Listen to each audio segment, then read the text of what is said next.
은혜와 감사라는 뿌리 신앙에 대한 전제를 이제 앞부분에서 끝내고 오늘부터는 이제 고린도 교회를 향한 본격적인 권면이 시작됩니다. 제가 몇 번 말씀드렸지만 이 고린도서는 말씀을 드리면서 아픔을 각오하고 따라오라 그렇게 말씀을 했죠.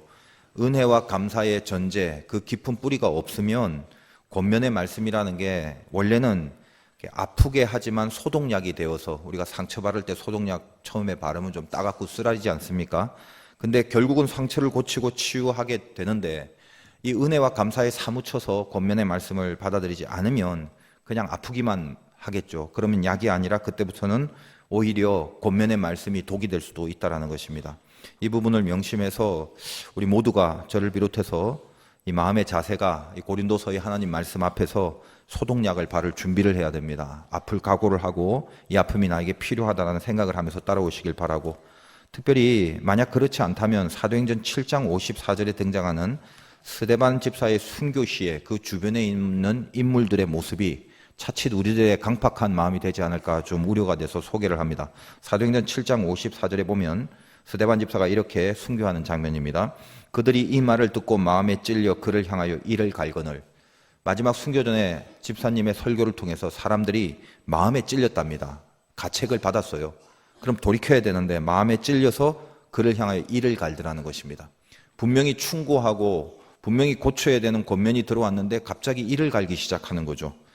스데반이 성령이 충만하여 하늘을 우러러 주목하여 하나님의 영광과 예수께서 우편에 서신 것을 보고 말하되 하늘이 열리고 인자가 하나님 우편에 서신 것을 보노라 한데, 귀한 말씀과 영적인 현상에 대해서 이야기를 하니까 그들이 큰 소리를 지르며 귀를 막고 일제히 그에게 달려들어 돌로 쳤다라고 합니다.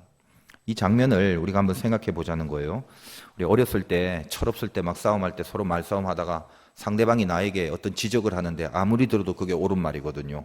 반박할 여지가 없이 맞는 말인데, 그렇다고 해서 예 알겠습니다, 제가 잘못했습니다 하고 동의한 사람 거의 없죠.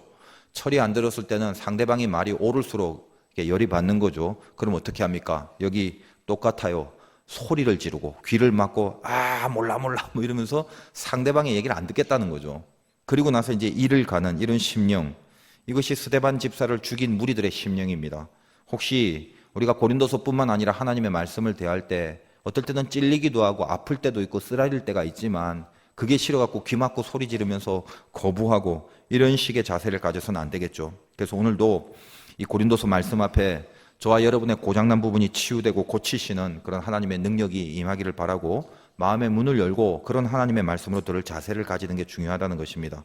오늘 본문 10절에 처음 시작되는 그 고린도서의 성경 첫 단어 헬라어는, 오늘 본문에 우리말 성경엔 형제들아라고 되어 있지만 원래 대라는 헬라어가 쓰입니다. 이것은 접속사인데 그러나란 말이죠. 그러니까 앞에까지 은혜와 감사의 깊은 뿌리를 설명하고 나서 이제 그걸 전제로 하여 너희들이 그러나, 은혜와 감사한 삶이 본질이지만 그러나 어떤 말 합니까? 너희들 중에 이렇게 틀린 부분이 있고 고쳐야 될 것들이 있다. 이제부터 있다. 이제 그걸 암시하는 말입니다. 그래서 이렇게 독한 약을 앞으로 바를 건데 사도 바울의 마음이 무엇입니까? 아프게 하려는 게 아니다. 뭐 때문에 내가 이런 말을 하느냐 하면 10절에 보니까 내가 우리 주 예수 그리스도 이름으로 너희를 권하노니 이렇게 되어 있습니다. 이 권한다라는 헬라어 파라칼로라는 말은 탄원하다라는 뜻인데, 깊은 심령에서 간절히 청한다란 말입니다.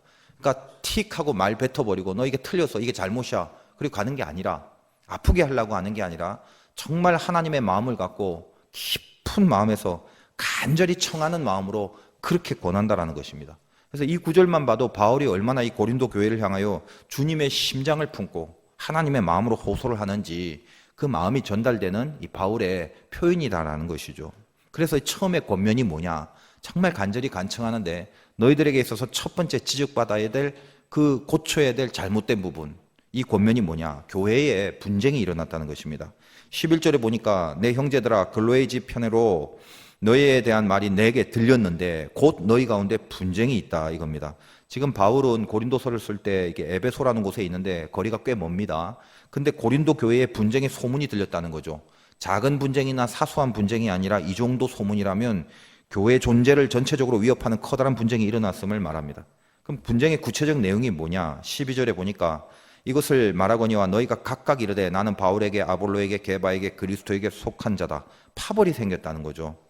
이 파가 나누어졌다라는 것은 우리가 인간관계 가운데 공동체 생활을 하면 좀 더 나은 방향을 위해서 여러 가지 특성들이 있을 수 있지 않겠습니까? 그러니까 파가 나누어진 것 그 자체는 사실은 별로 문제는 아니죠.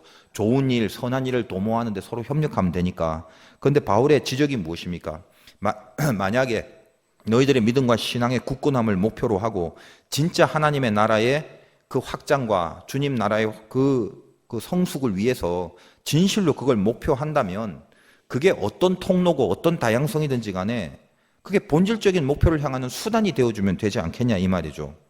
바울의 신앙을 중심으로 바울의 정신을 본받자로 나가든 아볼로의 신앙을 중심으로 그 아볼로의 신앙을 추구하든지 간에 궁극이 뭐냐 하면 어떤 파를 통해서든지 간에 신자됨의 목표와 하나님 나라의 완성 그것이 본질이단 말이죠. 그런데 이 파벌 안에 그 파벌로 말미암아 본질이 사라져 버리고 있다는 것입니다. 왜 파가 생기냐? 본질을 더 잘 이루려고 파가 생기고 다양성이 생기는 것인데 이 파와 다양성 때문에 오히려 잘 이루려고 했던 본질이 오히려 방해받고 어그러지고 있는 현실을 그걸 바라보면서 그 지적을 하고 있다는 것입니다. 여러분 이 세상의 구조도 어찌 보면 다 잘 살라고 아둥바둥하고 이 나라의 어떤 정치의 구조라는 게 잘 살라고 하는 시스템이죠. 다른 나라도 그렇지만 우리나라도 사실 좀 마찬가지입니다. 예를 들면 보통 정치 세계에 있어서 정치 집단의 가장 큰 두 흐름이 뭐냐면 보수 진보입니다. 우리 뭐 이런 말 많이 하죠. 보수니 진보니. 근데 사실은 이 개념이 정치적 용어가 아니에요. 원래는 지극히 경제 개념입니다. 사실 경제에 대한 개념을 둔 것이거든요. 그 정치 성향이 먼저가 아니라 어떻게 하면 잘 살까라는 경제 개념에서 거기서 파생된 그런 어떤 이슈들이다란 말이죠. 보수, 진보 다른 거 없습니다. 경제 원리가 핵심이에요. 그 차이가 거기서 난단 말이에요.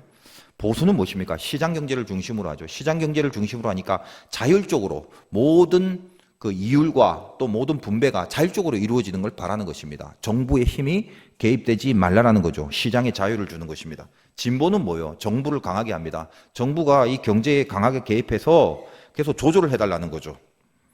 그러니까 시장이 자율적으로 알아서 돌아가게끔 원하는 것이 보수기 때문에 그래야 잘 산다라는 논리거든요. 그런 경우에는 보수들이 그래서 뭘 보통 추구합니까? 세금이라는 게 낮춰져야 되는 거죠. 부자들이 세금 안 내려면 경제가 돌아가고 아무튼 활성화가 되려면 세금이 낮아지니까 나라에서 거두는 돈이 없고 그럼 복지의 수준이 낮아지겠죠. 이것이 이제 보수가 지향하는 거고 그러면 결국 뭡니까? 자본이 대기업이나 좀 돈이 많은 부자들에게 유리하게 돌아가는 시스템으로 가는 것이죠. 진보는 반대입니다. 정부가 확실히 개입하라는 것입니다. 세금 올리라는 거죠. 그럼 부자들이 돈을 많이 낼 수밖에 없고 그렇다면 복지가 많아지고 결론은 무엇입니까? 노동자나 서민에게 이 경제적인 부분이 유리하게 되는 거죠. 근데 보수나 진보나 다 마찬가지예요. 다 뭡니까? 잘 살려고 하는 그런 성향 중에 각각 선택한 것이죠. 둘 다 장단점은 있습니다. 장단점이 있지만 본질은 잘 살자 그거 하나인데 이 경제 논리가 정치 논리로 전환되면서 잘 살기 위하여 만들어진 것이 본질인데 그게 중요한 게 아니라 이제는 누가 권력을 잡는가 여기에 더 큰 비중을 두고 움직이게 되었습니다. 그래서 보통 여러분들이 알고 있는 보수 진보는 다 정치 성향이지 경제 원리를 추구하는 사람은 많지 않다라는 거죠. 다시 말해서 어떤 겁니까? 이미 네 편, 내 편이 갈라져 있는 상태에서 진짜 서로 잘 살기 위한 논쟁이 아니라 네 편, 내 편끼리 그 편끼리 자기를 주장하는 논쟁이 되어서 싸우고 있는 거 이게 모든 공동체의 정치 논리라는 거죠.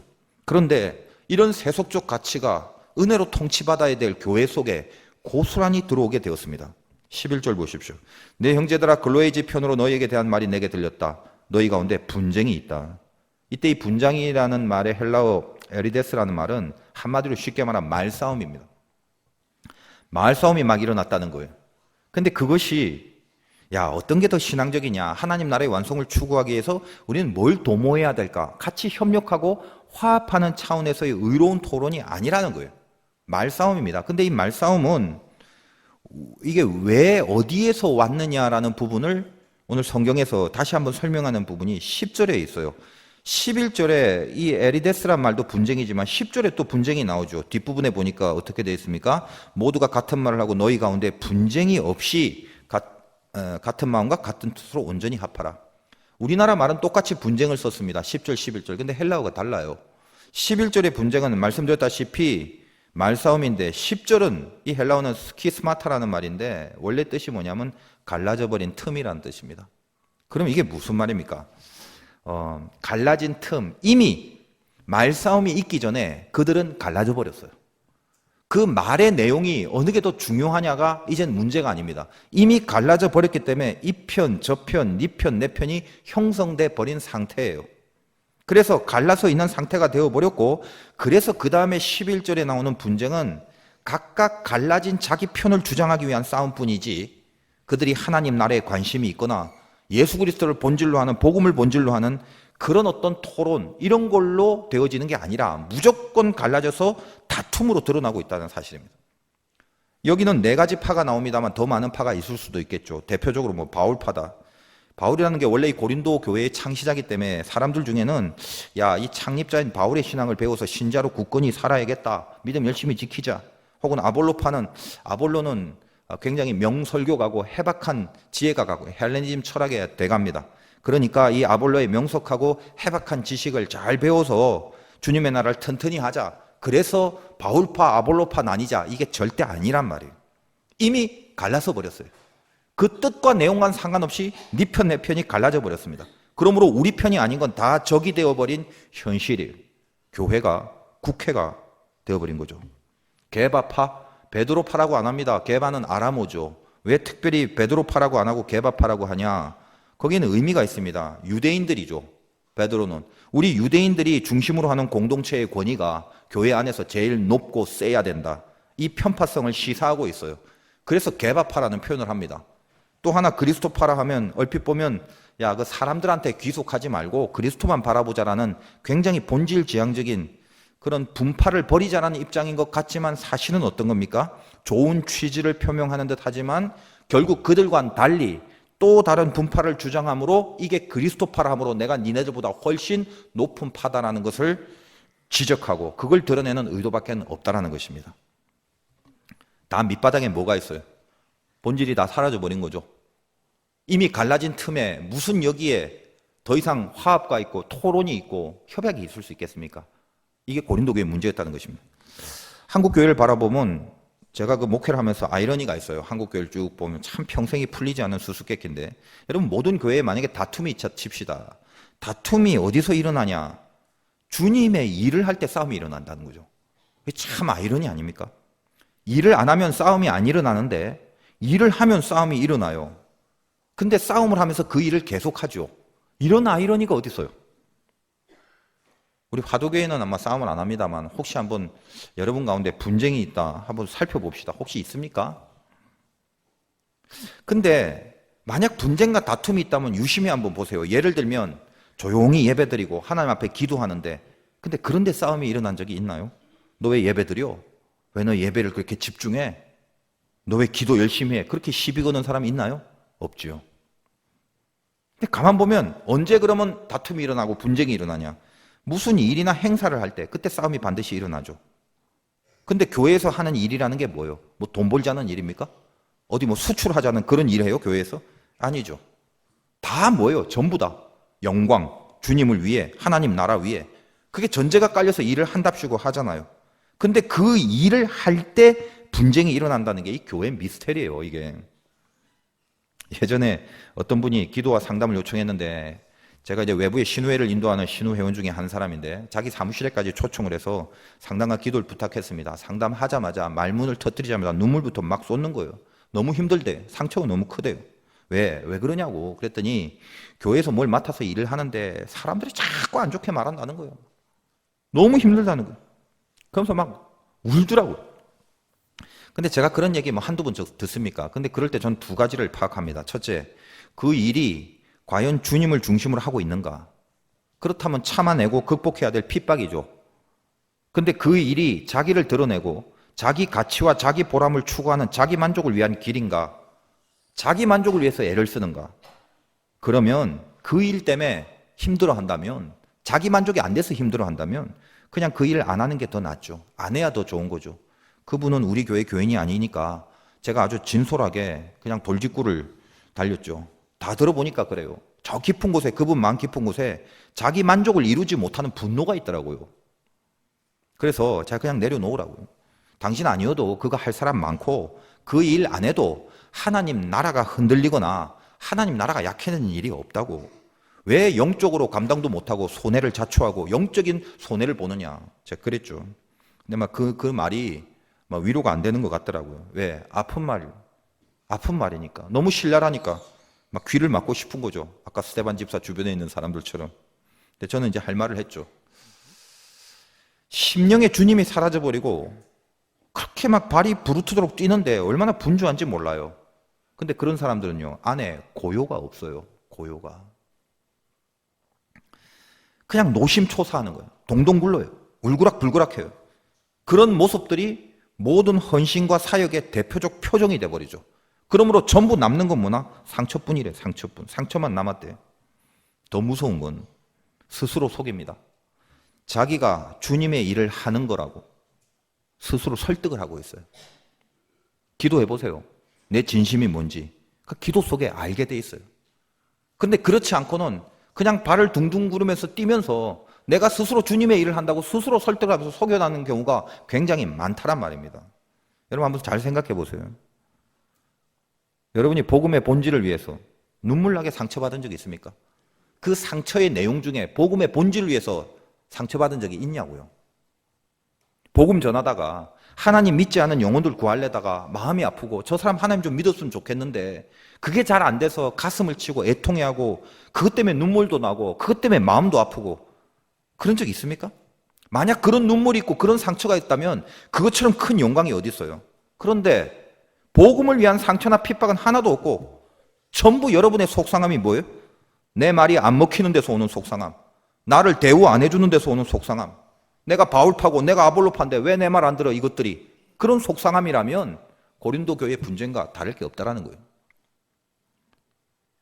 바울의 고요함을 이제 저기 뒤쪽에서 다시 한번 다루겠지만 고린도전서 3장 6절에 한마디로 바울은 이렇게 얘기합니다. 나는 심었고 아볼로는 물 준다. 그러니까 뭡니까? 나는 심었고 아볼로는 물을 주었으되 오직 하나님께서 자라나게 하셨나니.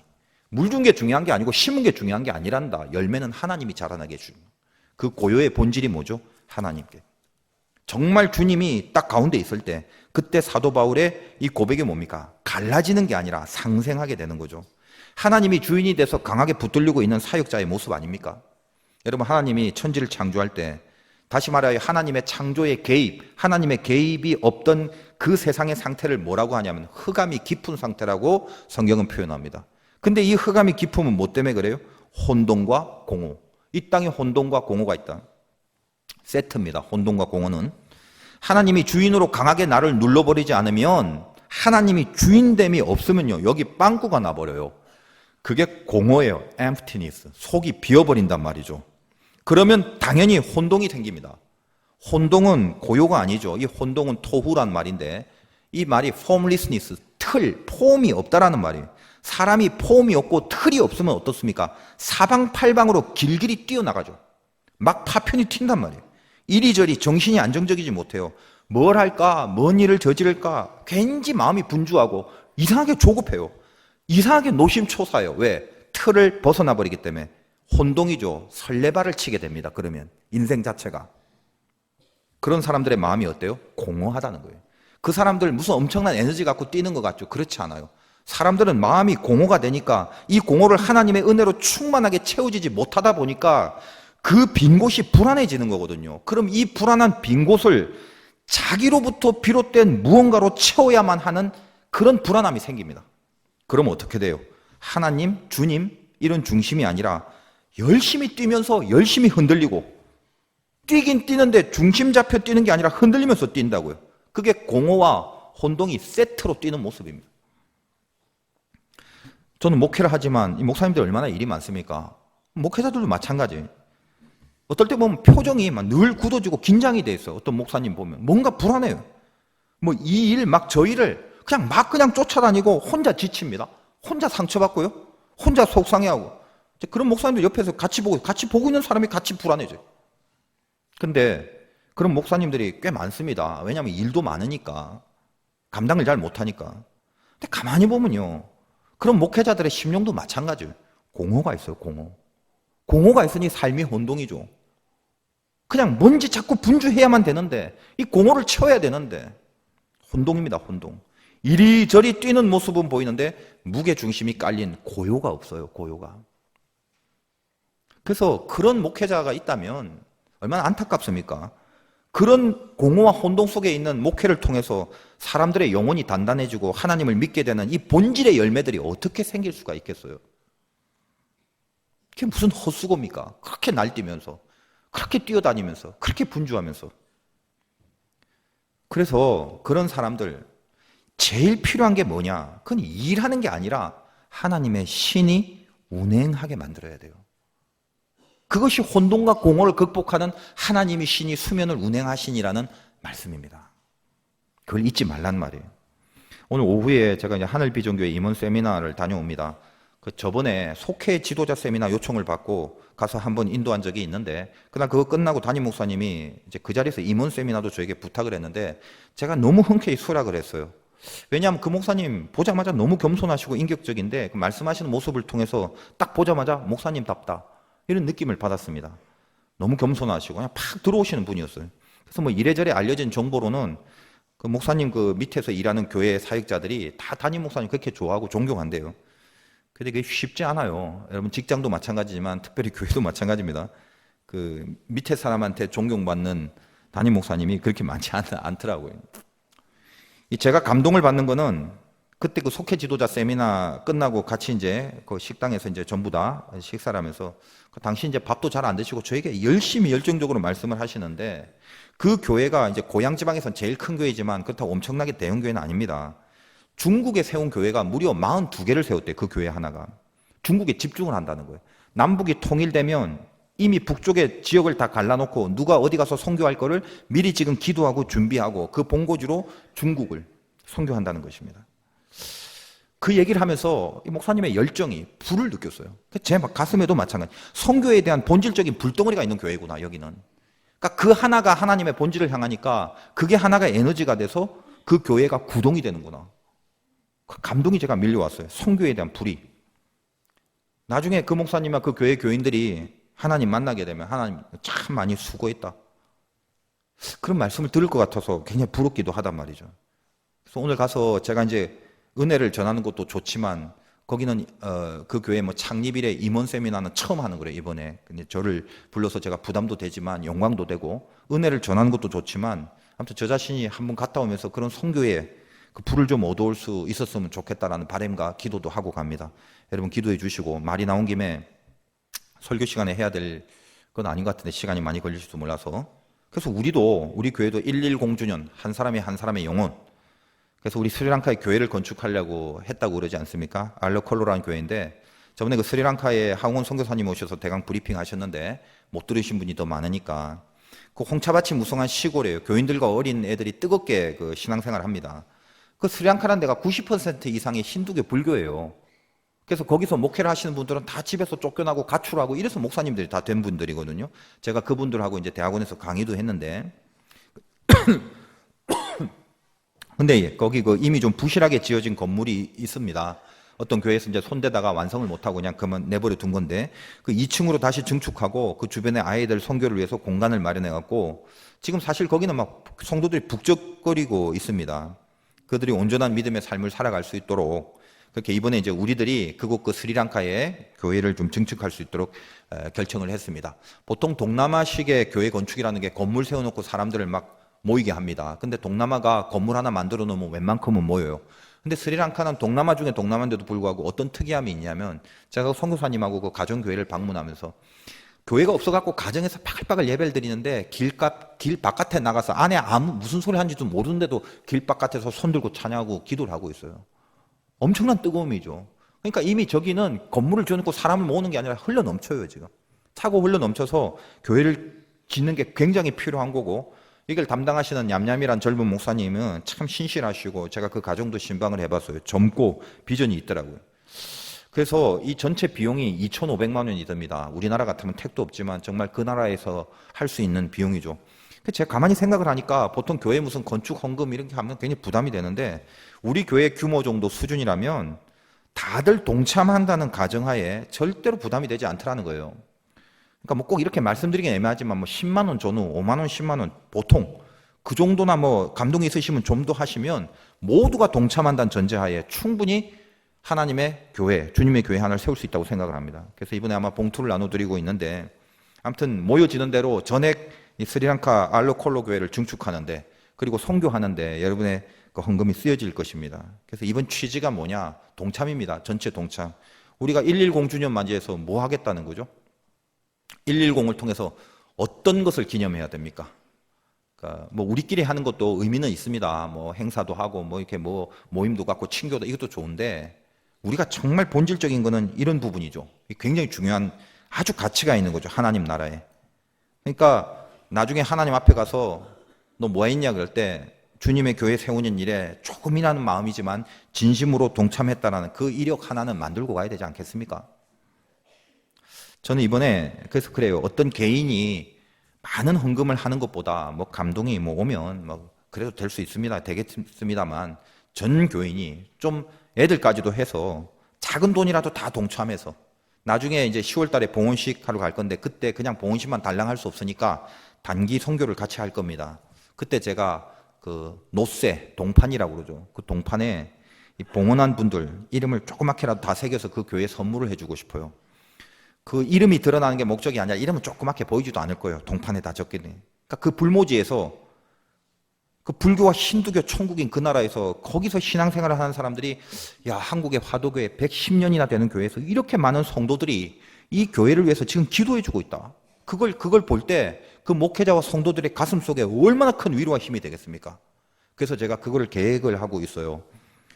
그 일정 금액이 이제 채워질 때까지 다음 주부터 계속 헌금을 받을 것이고 봉투는 막 비치할 것입니다. 그러니까 뭐 한 번 헌금하고 그 다음에 또 해도 돼도 상관없지만 그만하라고 할 때까지 채워질 때까지 제가 재무부에서 이제 확인을 하겠지만 여러분 모두가 아무튼 한 번이든 두 번이든 이 주님의 교회를 세운다는 선교의 마음으로 헌금을 해주시기 바라요.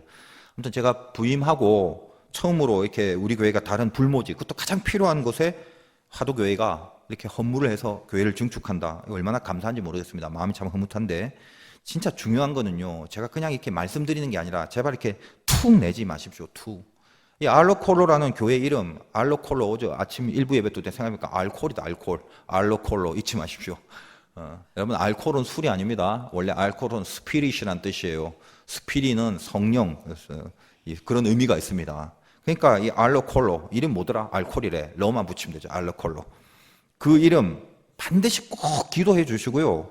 제가 드리는 이 헌물이 액수가 아무리 작더라도 주님 나라가 세워지는 일에 꼭 쓰임받게 해달라고 진심으로 마음을 담고 기도로 덮어서 헌금을 해주시기 바라요. 정말 그렇게 좀 해주시기 바랍니다. 아울러 이제 그 10월에 있을 단기 선교팀은 한 15명 정도로 확정합니다. 미리 가실 분은 기도하시면서 준비하시기 바라고 이번에는 산지에 올라가는 일들이 많아서 사역이 좀 힘듭니다. 그래서 그 체력을 감당하실 수 있는 분만 가셔야 되니까 그럼 어쩔 수 없습니다. 어쨌든 그 부분은 차차 제가 광고를 하겠고 여러분 회식 한두 번 안 하면 교회가 하나 세워지는데 이런 축복된 기회 놓치지 마시고 다 동참해 주시기 바라요. 돈이 없어도 상관없습니다. 단돈 뭐 정말 없어서 정말 10,000원밖에 없어도 마음에 진심을 담아서 항상 마음을 담고 기도로 덮어서 그렇게 여러분의 낸 마음들이 그 불모지에 주님의 교회가 세워질 수 있는 기회가 되길 바라요. 진심과 본질이 사라진 행사는 썩은 행사밖에 안 됩니다. 영광이 떠난 일들을 하면 할수록 죄가 될 뿐입니다. 여러분 예를 들어 교회에서 세례를 베풉니다. 이건 얼마나 귀한 일입니까? 이건 행사가 아니라 거의 본질에 가까운 거죠. 그런데 오늘 바울의 변론을 살펴보세요. 이 세례조차도 거기서 본질이 떠나면 얼마나 악하게 되는가에 대한 변론입니다. 13절 그리스도께서 어찌 아니었느냐 바울이 너희를 위하여 십자가에 못 박혔으며 바울의 이름으로 너희가 세례를 받았느냐? 주님이 못 박혔지 바울이 못 박혔냐? 왜 바울파라고 하냐? 바울의 이름으로 너희가 세례를 받았냐? 그 말이죠. 그리고 14절에 나는 그리스포와 가이오 외에는 너희 중에 아무도 세례를 베풀지 않았다. 그게 너무 감사하다. 그리고 한 명 더 뭐 했나 봐요. 16절에 내가 또한 스데바나 집사람에게 세례를 베풀었고 그 외엔 다른 누구에게도 세례를 베풀지 않았다. 이런 말이죠. 그러니까 이 따로따로 쓴 이유는 거리가 좀 이렇게 떨어진 지역이라 아마 그렇게 한 것 같아요. 근데 사람 이름이 중요한 게 아니라 바울의 핵심이 뭐예요? 나 세례 베푼 사람 별로 없다. 근데 그게 뭐다? 감사하대요. 그게. 이게 무슨 말입니까? 그러니까 세례라는 게 어때요? 본질이 죄를 씻고 세상 끊어버리는 거죠. 이스라엘 백성들이 홍해 바다 건널 때는 더 이상 애굽 사람이 아니다라는 선포죠. 그래서 신약 성경에는 홍해 바다를 세례로 봅니다. 그들이 더 이상은 세상으로 안 가겠다는 거예요. 결단한 거예요. 이쪽 세계로 오는 거예요. 그 상징적 사건이 세례입니다. 그게 본질이고. 그런데 그 귀한 사건을 사람들은 자기가 누구한테 세례를 받았냐, 그 세례받은 그 사람을 위주로 분당을 만들고 편을 만드는 일에 몰두하고 있더라는 말입니다. 난 누구한테 세례받았다. 그래서 세례의 본질로 세상을 끊고 하나님께로 가는 결단이 있는 게 아니라 여기서 세례를 받고 이 사람 밑에 있었으니 우리 편이 최고다예요. 그렇게 갈라져 버립니다. 그래서 사도 바울의 고백이 무엇입니까? 17절에 그리스도께서 나를 보내심은 세례를 베풀려 하려 하심이 아니요. 세례를 안 베푼다는 게 좋다는 말이 아니에요. 세례를 베풀게 하려 하심이 아니라 본질이 오직 복음을 전하게 하려 하심이로되. 이게 사도 바울의 본 마음이란 말이죠. 왜 세례를 얼마 안 베푼 게 감사한 것입니까? 세례를 베풀지 않은 것 자체가 자랑이 아니라 편 만들고 분파 만들고 분쟁하는 것, 그런 파당 짓는 일을 안 하게 된 것이 감사하다는 말이죠. 그리스도가 나를 보낸 이유가 뭔지 아냐? 그렇게 분열을 만드는 게 아니라 오직 복음을 전하게 하려 함이라. 이 세례라는 귀한 일도 만약 복음의 본질을 흐려버리는 거라면 무익하다라는 말입니다. 근데 그 복음을 전함에 17절 뒷부분에 말의 지혜로 하지 아니함은 그리스도의 십자가가 헛되지 않게 하려 함이라. 당시 헬레니즘에 얼마나 말빨들이 좋았는지, 지금 누가 무슨 말을 하느냐가 그게 초미의 관심사죠. 이 그리스 헬레니즘의 철학적 궤변과 사변이 가장 풍성할 때였거든요. 그러니까 사도 바울이 뭐랍니까? 말의 지혜, 이게 중요한 게 아니다. 누가 맞다, 누가 옳다, 시시비비를 가려서 나누고 분파를 만드는 이 싸움이 중요한 게 아니라 오직 뭐다? 그리스도의 십자가가 헛되지 않게 하려 함이라. 나에겐 복음밖에 없다는 것입니다. 십자가가 헛되지 않게 하려는 것. 여러분에게 복음이 있지 않습니까? 복음. 이 복음만이 분쟁을 이길 수 있는 거라는 거죠. 지금 공동체 얘기를 했습니다만 나 개인에게 한번 적용해 봅시다. 여러분 개인 인생이요. 자기 개인도 어때요? 속에서 마음이 갈라질 때가 있죠. 왜 갈라집니까? 공허와 혼동이 엄습하니까. 그런 거죠. 하나님이 신이 운행을 안 하니까 틈이 생겨버리고 내 안에 주님과 내가 분열이 돼버리죠. 이 분열이 있다 보니까 나와 주님이 자꾸 갈라지고 마음이 나뉘어진 그 심령 안에는 스스로 누가 안 했는데도 자기 스스로 다툼과 분쟁이 가득하게 된다는 것입니다. 여러분 대표적으로 제가 자주 말씀을 드립니다만 누가복음 10장 38절에 보면 마르다 마리아 얘기가 나와요. 어떤 얘기입니까? 마르다라는 이름을 갖고 있는 여자, 또 마리아 자매인데 마르다는 영접해서 부엌에서 식사 준비하고 수고하고 그러죠. 마리아는 어때요? 이쁘게 예수님 옆에서 말씀 딱 듣고 생글생글 웃으면서. 어떤 사람이 또 고생하는 거예요? 마르다가 고생하는 거죠. 근데 핀잔은 누구한테 들은? 예수님 앞에 마르다가 핀잔을 듣죠. 왜 핀잔을 듣습니까? 너 말씀 안 듣는다고. 그게 아니라고 그랬죠. 마르다의 핵심적인 잘못이 어디 있습니까? 이 말씀을 보니까 그에게 마리아라 하는 동생이 있어 주의 발치에 앉아 그의 말씀을 듣더니 마르다는 준비하는 일이 많아 마음이 분주한지라. 혼동해요. 마음이 분주해졌더니. 왜 주님을 위하여 해야 되는데 혼동이 일어나고 분주해집니까? 예수께 나아가 이르되 주여 내 동생이 나 혼자 일하게 두는 것을 생각하지 아니하시나이까? 왜 나 혼자 일하도록 그걸 내버려둬요? 주님, 벌써 혼동이 일어난 거죠. 그를 명하사 나를 도와주라 하소서. 그때 주님이 뭐랍니까? 마르다야, 네가 많은 일로 염려하고 근심하나 몇 가지만 하든지 한 가지만이라도 족하니라. 마리아는 이 좋은 편을 택하였으니 빼앗기지 아니하리라. 마리아는 뺏기지 않을 고요가 있단다. 너는 네가 하는 일을 통하여 고요를 찾지 못하고 마음에 염려하여 근심한 그게 잘못이다. 이때 근심이라는 원어는 메림나조라는 단어로 마음이 나누어진다는 것입니다. 여러분이 어떤 일에 근심이 있으면 마음이 나눠질 수밖에 없어요. 속에서 분쟁이 일어나고 속에서 갈라집니다. 그게 혼동이에요. 자기가 자기 안에서 갈라지는 거죠. 마리아가 복음 앞에서 자기의 고요를 만드는 한편 마르다는 공허함으로만 뛰다가 혼동의 상태가 됩니다. 그것이 마르다 안에 자기 분열을 만들고 메림나조의 상태가 돼버리는, 나뉘어지면서 마리아를 향해 분쟁을 만들어 놓는 거죠. 그런 의미에서 힘든 일은 마르다가 다 했지만 영적인 복음, 또 영적인 축복은 이 복음 앞에 말씀을 듣는 마리아가 다 받아 누리죠. 빼앗기지 않을 고요함이 복음을 통해서 누려지는 마리아의 영성이 돼버린 것입니다. 이게 문제예요. 아시겠습니까? 여러분 마음이 자꾸 갈라질 때가 있어요. 안에서부터 복음 앞에 다시 서라는 것입니다. 십자가가 헛되지 않을 그 인생을 살아내야 된다는 거죠. 복음의 핵심, 복음 하는데 도대체 복음이 뭐예요? 핵심은 십자가잖아요. 오늘 말씀이 오직 복음을 전하게 하려 하십니다. 말의 지혜가 아니라 그리스도의 십자가가 헛되지 않게 하려 함이니라. 복음, 십자가, 그게 뭡니까? 자기 죽음이에요. 자기 죽음. 자기 죽음. 여러분의 일이 교회 일이라도 좋고 개인의 일이라도 좋고 모든 신자들이 자기가 당면한 모든 일을 통해서 이루어야 될 단 하나의 목표, 하나님이 원하시는 단 하나의 목표, 그것은 복음의 삶을 사는 것이고 십자가를 따르는 것이고, 다시 말해 자기 죽음을 이루어내는 것, 그겁니다. 어렵고 복잡한 문제 때문에 속이 상할 때가 있죠. 그래서 내 안에 분열이 일어나고 그렇죠. 우리가 그걸 풀 수 있는 해법으로 하나님이 우리에게 주신 정답은 딱 하나란 말이죠. 자기를 죽여서 극복해라, 이렇게 명하십니다. 여러분, 이게 마음에 안 들고 이걸 따르기 싫으면 그때부터는 기독교인이길 거부하는 거예요. 알고 가십시오. 방법이 이겁니다. 우리에게 전해주신. 명심하셔야 됩니다. 억울한데요? 그래도 죽는 것입니다. 억울해도 죽을 때까지 가는 거예요. 이게 자기 죽음이에요.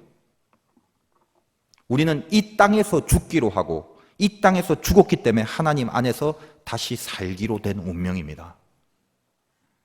그것이 십자가와 부활, 복음의 핵심이에요.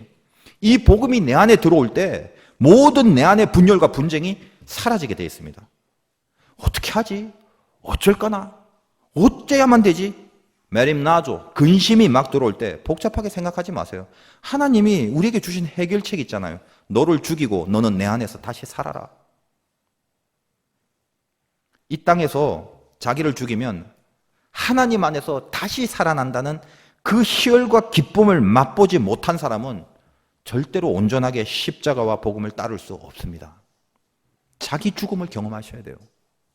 자기 죽음이 목표가 된, 일주일 동안 여러분 가슴 속에 해법, 자기 죽음, 자기 죽음, 자기 죽음. 죽도록 이루어야 될 신자와 기독교인의 삶의 목표라는 말입니다. 목사, 장로, 권사, 집사. 제가 이 말씀 준비하면서 개념 정리 다시 했어요. 집사. 집을 사는 게 집사가 아니라 사자가 죽을 사자예요.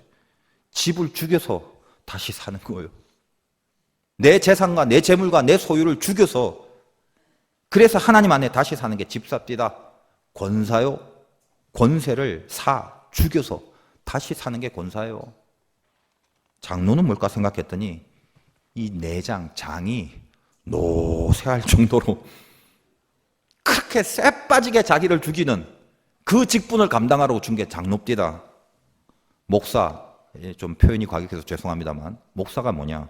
목을 딸 정도로 완전히 죽으라고 주는 직분입니다. 나를 사랑하는 주님은 자기 머리부터 발끝까지 나를 위해 죽이신 분이잖아요. 그리고 그 주님을 사랑하고 그것이 감사해서 우리 여기 모인 거 아닙니까? 그분이 목수집에서 태어나서 33년 동안 평생을 자기 죽음을 생각하셨습니다. 늘 나무를 볼 때마다 무슨 생각을 했겠어요? 평생 보고 만지고 생각하고 준비한 게 뭐예요? 저 나무 저거, 내가 달려야 될 십자가의 죽음을 준비하고, 저 못을 만질 때마다 자기 손과 자기 발에 박힐 죽음을 준비하고, 그 망치를 볼 때마다 피 흘려 박히실, 처절히 못 박히실 그 죽음의 준비를 하시면서 평생 사신 것 아닙니까? 그분 따른다면서요. 그분 따르겠다면서요. 그 복음을 믿는다면서요. 여러분의 개인의 안에서 벌어진 분쟁, 여러분이 속한 공동체에서의 분쟁이 다시 자기 죽음의 복음 앞에 해결함을 받으시는 영광이 있으시기를 주님의 이름으로 축원드립니다.